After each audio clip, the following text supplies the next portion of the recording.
Okay, the passive voice. Yes, you need it. No, you can't avoid it. Passive voice is really key to direct and professional business English language. In this little grammar lesson, well, I say little, it might be pretty big.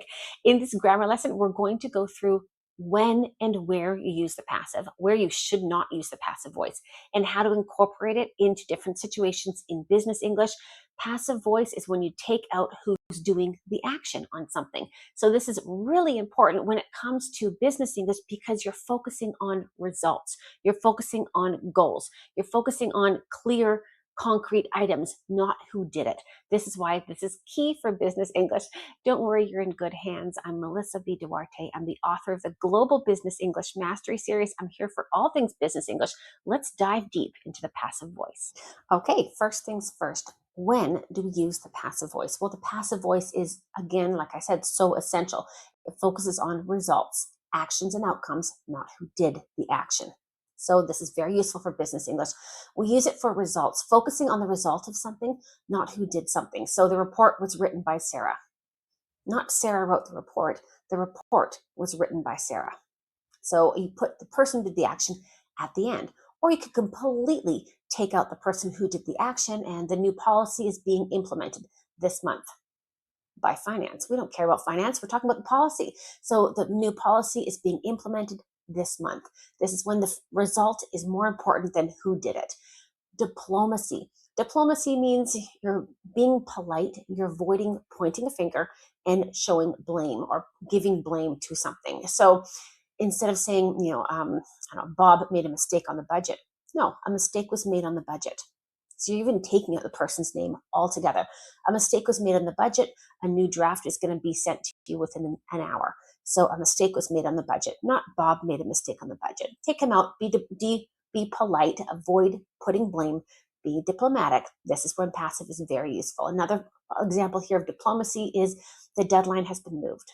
So instead of saying management moved the deadline or my boss moved the deadline has been moved. You're taking out who did the action, who moved the deadline. It's very polite. It's very professional business English. Another time we use a passive voice is when the person who does the action is unknown. We just don't know who did it. So a decision has been made to launch project B next month. A decision has been made. I don't know who did it. The CEO, the CFO, the manager. I don't know who did it. So a decision has been made to do ABC. So a decision has been made as opposed to someone made a decision. We don't care about someone. And again, and we don't know who did this. And again, it's not very professional to say someone. Just a decision has been made. The focus is on the decision. Or the issue will be addressed tomorrow. So issue, if you don't know this, issue in business English means problem. So there's a problem at work. The issue will be addressed tomorrow. Addressed means dealt with, or someone's going to deal with it. So instead of saying someone, because you don't know who did the action, will deal with the issue tomorrow. No, the issue will be addressed tomorrow. The issue will be dealt with tomorrow. And again, you're taking out the person. This is very polite, professional business English. Another time we use a passive voice is for formality. If we want to up how formal our language is. This is very good for presentations, reports, emails. If you want to up means increase the level of your formality, the passive voice is perfect for this. So instead of saying, management reviews the KPIs monthly, no, KPIs are reviewed monthly. KPIs are reviewed monthly. By taking out the person who does something, it makes it a lot more formal. This is beautiful, again, for reports and presentations. You want to have a lot less words, and it's a lot more impactful. Another example here is all invoices must be approved. Of course, we mean all invoices must be approved by finance. Finance must approve all invoices, but we're not putting this in the active form. It's in the passive form. All invoices must be approved. This is a lot more formal. This is what you'd see in contracts. This is what you'd see in signs on doors. This is direct. We're not talking about the person. And the last category here, and again, we're going to dive into each of these categories within this video lesson, is when something is obvious, meaning the person who did the action is obvious. So the email was sent yesterday. So have you got the email yet from HR? Instead of saying HR sent, instead of your response being HR sent the email yesterday, well, someone asked you about HR. You don't need to repeat HR. It's obvious what email we're talking about and who sent it. So the email was sent yesterday. So instead of saying HR sent the email yesterday, the email was sent yesterday, or feedback is being analyzed. So you have sales feedback that has come in and it's being analyzed by the sales team. So instead of saying the sales team is analyzing the feedback, feedback is being analyzed. We know it's being analyzed by the sales team because we're already discussing it. So when it's obvious, you don't want to repeat the doer of the action. Okay, so first of all, the passive structure. How do we form the passive structure? Well, we kind of just switch the order of a sentence. So an active sentence could be the manager sent the email. The manager is the subject. We don't care about the subject very much when it comes to passive. Sent, that's your verb, and the email, that's the object. So when you form a passive sentence, you switch the order and you throw the object at the beginning of the sentence. After the object, you always need to add the verb to be. And the verb to be is going to be in the original tense of the active verb. So if, for example, my sentence here, the manager sent the email. So sent is past simple. So in my passive sentence or structure, I need to put the verb to be in the past simple. The verb to be is in the same form as the verb in the active. So we're going to switch the order. The email, right? The manager sent the email. Emails are object. Nope, passive. We're going to switch the order. Start with the object. The email was, that's the verb to be in the original tense of the active verb sent, past simple, verb to be, past simple was. The email was. Now here you repeat the verb from the active, and it's always going to be in the past participle. This is the third form of the verb. Always, always, always, always. So object, verb to be, and the verb in the third form. Okay, that's all it is. So the email was sent.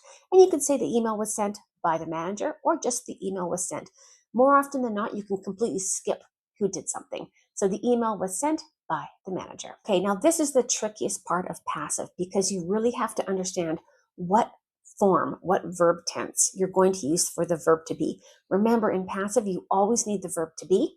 And then your original verb from the active into passive is always going to be in the third form, in past participle. So I've put together a chart here for you guys. Let's go through it. So the present simple, for example, HR sends the contracts. The contracts are sent by HR or even take out by HR. Again, all of these people who are doing the action, this subject here, you can take it out. You don't necessarily need it unless it's key to understanding the sentence, and then you leave it in. But more often than not, if it's in brackets, you can just take it out. So HR sends the contracts. HR sends, that's present simple, sends. So in the passive, we want the verb to be in that present simple. And again, the other verb, sent, or in this long list, approved, completed, all those verbs are going to be, any verb you use that's not verb to be is going to be in the past participle, verb 3 of the form of the verb. So HR sends the contracts are sent by HR. Next one, past simple. The client approved the design. The design was approved. The design was approved by the client. Future simple. The team will complete the task. The task will be completed by the team, if you want to add that in. Present continuous. The assistant is preparing the documents. The documents are being prepared. The assistant is preparing, present continuous is preparing. Now the documents are being, that's the verb to be in present continuous. So make sure you understand the verb to be in all these different tenses. The documents are being prepared, and if you want, add by the assistant. Next one, past continuous. They were discussing the proposal. The proposal was being discussed. They were discussing, past continuous. The proposal was being, that's past continuous of the verb to be, discussed. Again, that main verb is always in the third form. Future continuous, we don't use it very much in passive. Just skip it altogether. Present perfect, quite common. Management has finalized the budget. The budget has been finalized. Or if you want to say, by management. Or just the budget has been finalized. Past perfect, she had submitted the report. The report had been submitted. If you want, by her. You probably don't need it. She had submitted the report before the meeting. The report had been submitted before the meeting. Next one, future perfect. They will have launched the campaign by next June. The campaign will have been launched by next June. So instead of saying they, we don't care about they. Who are they? We don't know who they are. So the campaign will have been launched by next June. Present perfect continuous, not really common passive. Skip that one. And model. So you must follow the guidelines. Guidelines must be followed. Okay, now let's take a look when we want to use the passive to focus on the result of something. So we want to focus on the outcome. what the result is, we don't really care, or it's not as important to focus on who did the action. So for example, an active sentence here would be the tech team will resolve the issue. No, the issue will be resolved. We don't care who's doing it. The issue, there's a problem with the login system. Instead of saying the tech team will resolve the issue, no, the issue will be resolved. This is beautiful, direct. We know that there is an issue. It will be resolved. It matters way more than who is doing it. What matters is the issue. Another one here is the board has approved the quarterly strategy. The board has approved the quarterly strategy. Well, I mean, what do we care about? We care the fact that the quarterly strategy has been approved. So the quarterly strategy has been approved by the board, if you want to add it in, or if it's obvious, we know the board is the only part that actually can approve a strategy, then the quarterly strategy has been approved. Let's move ahead. So you're taking out the board. You don't need that, and you're focusing on the result. Another one here, instead of saying someone is finalizing the presentation now, someone, we don't know who's doing it. Where's the presentation? Someone's finalizing the presentation now. Someone's finalizing the presentation now. No, that's a better way to say it. Don't worry, the presentation is being finalized right now. The presentation is being finalized, meaning that someone's working on something. We don't care. The current action matters, not who's doing it. Another one here is they had closed all client accounts before the merger. They had closed all client accounts before the merger. You're talking about a big merger, talking about client accounts. Well, the result of the closure is what's far more important, especially in a timeline. So all client accounts had been closed before the merger. And this is for sequencing of events using that past perfect. It's so beautiful. And switching an active sentence into passive just really focuses on what happened in a sequence of time. One more here is we're going to launch a new payment portal next month. We're going to launch a new payment portal next month. We, our company. Well, if the payment portal is the focus of the sentence, not what your company is doing. If it's really important to say, this is what we're doing, then you keep it inactive. This is beautiful English. We're going to launch a new payment portal next month, focusing on what we're doing. But if someone's complaining about your payment portal, if people don't like using your payment portal, your response, what you say to them should be in passive, focusing on the payment portal, saying a new payment portal is going to be launched next month. And you're focusing on the key point, not who's doing it. So this is when passive is key. Let me give you a test now and make sure you know how to take these sentences and change them into passive.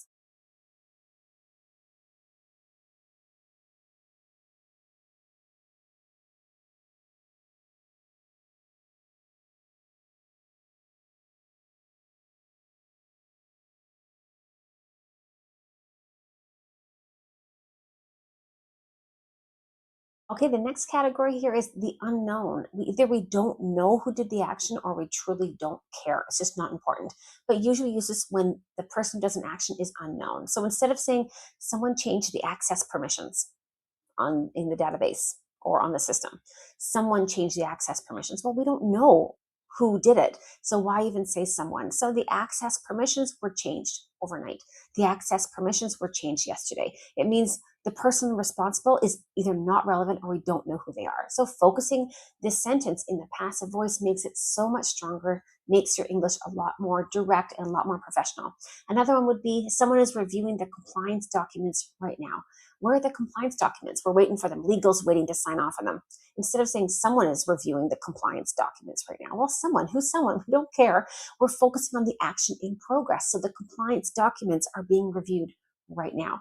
We don't care who's doing it. It doesn't matter. Either we don't care or we don't know. It's not the focus of the sentence or what we're trying to say. Another one, someone has deleted several customer records. Okay, big panic at work. A lot of customer records have been deleted. Someone has deleted several customer records. Well, someone is, if you're not really saying something in business English, don't say it. Someone just means I don't know who. So instead of saying someone, take it out completely. You're focusing on what happened, not who caused it, because you don't know who caused something. So several customer records have been deleted. This is the situation we're in. Several customer records have been deleted by someone on your team, by someone here at the office. If you want to add by someone, you do it at the end, not at the beginning. Another one here is someone will update the pricing structure next quarter. So our pricing seems a little bit out of touch with the market right now. Don't worry, someone will update the pricing structure next quarter. Someone. Who's someone? We don't know. We don't care. This is not the focus of the sentence. The focus of the sentence is the pricing structure. That's why you want passive. The pricing structure will be updated next quarter. This is a future action that matters way more than identifying the person who's doing it completely. Another one here I have is someone has entered the incorrect data before the audit began. Someone had entered incorrect data before the audit began. We had an audit. Before it began, this is past perfect, someone entered incorrect data. If we don't know who did it, it's not important to say it. So incorrect data had been entered before the audit began. So we don't know, and we don't know who did it, and it's not even important in the situation. You don't need to know who did the action to understand the situation. This is when we use the passive, when the person or whoever's responsible for the action is unknown or completely irrelevant. Let's now test your knowledge.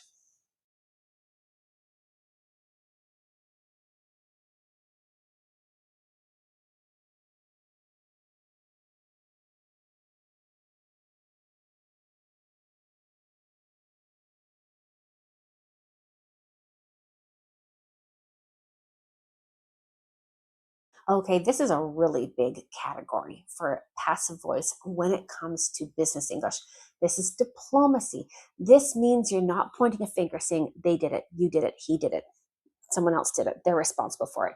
You're being diplomatic. Is diplomacy. You're avoiding pointing a finger, avoiding putting blame on someone. This is beautiful, and this is very polite and professional business English. So instead of saying the assistant sent the wrong document to the client, no, the wrong document was sent to the client. It avoids directly blaming the assistant, but you're still addressing and dealing with the fact that there is an error. So the wrong document was sent to the client. It's beautiful. Next one, instead of saying the IT team forgot to update the firewall settings, no, again, you're taking it off the IT team, and we probably know it's the IT team. Who else is going to update the firewall settings? So the firewall settings were not updated. That's it. And you're not putting blame or responsibility or pointing a finger to a team. This is when it's very nice. It's diplomatic. You're being kind, you're being polite, you're being professional. This is really beautiful. Or you did not follow up on the onboarding procedure. So you're training someone and you did not follow up on the onboarding procedure. So you're upset with one of your someone who's working on your team because they did not do something. They failed to do something. So instead of saying you didn't do this, you can say the onboarding procedure was not followed. So you did not follow up on the onboarding procedure. You did not follow the onboarding procedure. Instead of pointing a finger, putting blame on someone, the onboarding procedure was not followed up on, or the onboarding procedure was not followed. And you're taking out the person you're talking to because you're saying you, but you're taking it out completely. And you're focusing just on the fact that the message is communicated clearly, but it's not accusing someone of doing something. This is a very good way to give feedback. If you are a manager or if you do manage teams and you do need to give feedback when errors happen, instead of saying you made this error, an error was made. Or you didn't do this, this wasn't done. And that's all you're doing, and you're taking out the you instead of pointing fingers, putting blame on someone for something. This is really beautiful business English, and it's very, very tactful and very diplomatic. Another one here is he delayed the shipments without notifying anyone. So who's he? Who's he? Someone delayed shipments without notifying anyone. This is a big problem, but you're not saying he, Peter, delayed the shipment without notifying anyone. Nope, the shipment was delayed without notification, without notifying anyone. So it keeps the message factual and diplomatic, and you're avoiding names. You're not putting people's names in there or pointing fingers, as we say. And she hasn't completed the financial report yet. Where's the financial report? Oh, Jane hasn't completed the financial report yet. Well, take out Jane. The financial report hasn't been completed yet. It removes the personal reference. It maintains a really neutral and professional tone. Now let's test your knowledge in diplomatic use of the passive voice.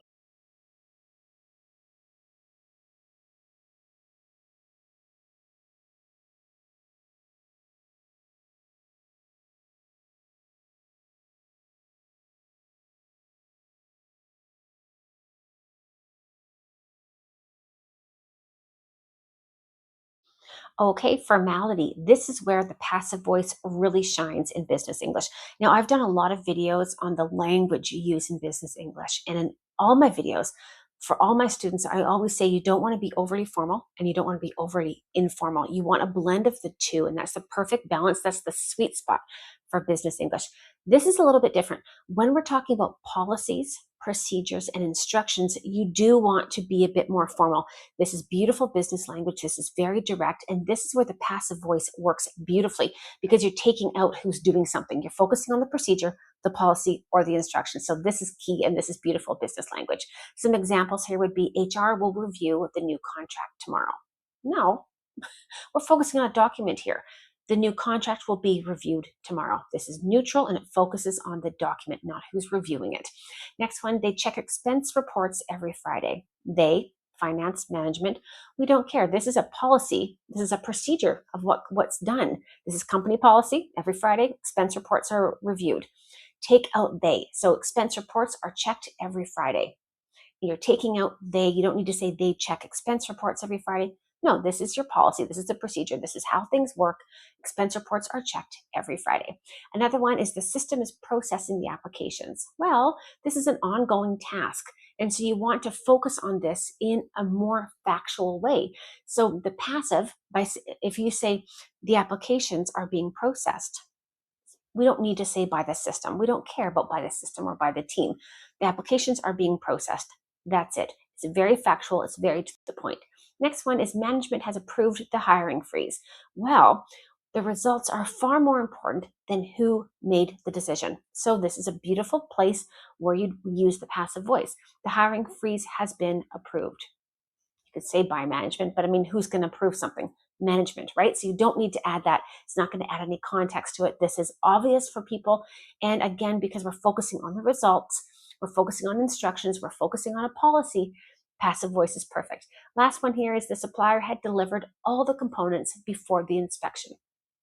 So you have a big inspection at work. Before the inspection, all the components had been delivered by the supplier. So if you say the supplier had delivered all the components before the inspection, well, you're not focusing on the logistics.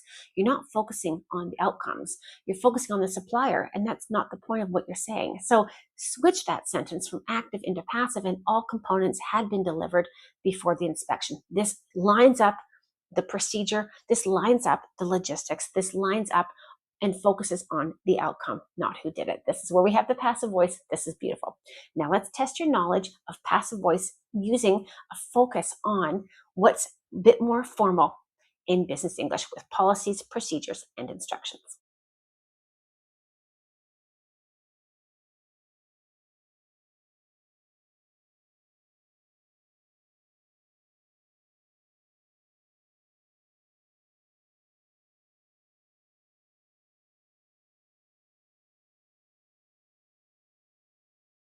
This last section is when the person who does the action is obvious. So why even say who's doing it?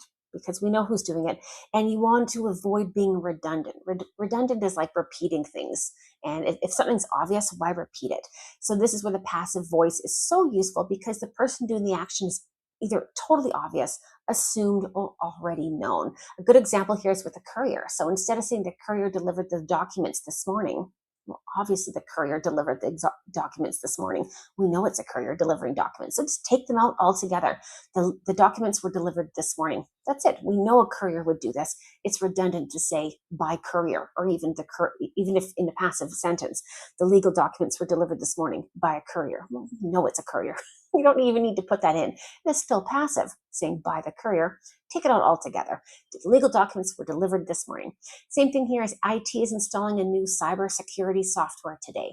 Well, everyone knows it's going to be the IT department installing new software, right? So the new cybersecurity software is being installed today. You don't even need to say IT. It's obvious. We know that. So you're being redundant if you say by IT or IT is installing. Next one, the design team will update the brand's visuals next week. Well, who else is going to update the brand visuals? It's going to be the design team. So just take them out altogether. The passive keeps the sentence direct and a lot clearer. The brand visuals will be updated next week.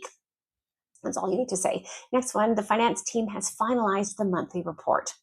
Well, if you know, you're already discussing this situation. I mean, there's many monthly reports. It could be done by all different teams. So if this is a brand new conversation, we don't know who's doing it, then you can say the monthly report has been finalized by finance. But if you're already talking about the monthly report, that you know it's finance updating it. If it's obvious, take it out altogether. The monthly report has been finalized. Just take it out. We already know who has done it, or it's not important who's done it. And the very last one is procurement has placed the orders before the system crashed. Procurement has placed the orders before the system crashed. Well, if it's not important who placed the orders, if someone's going to be ordering something, it's going to be procurement anyway. The orders had been placed before the system crashed. Don't worry, our orders are already in the system. You don't need to say that procurement does it. We know procurement handles all the ordering, so take them out. It's redundant. So let's take a look and test your knowledge on using the passive voice when it's obvious who's done the action.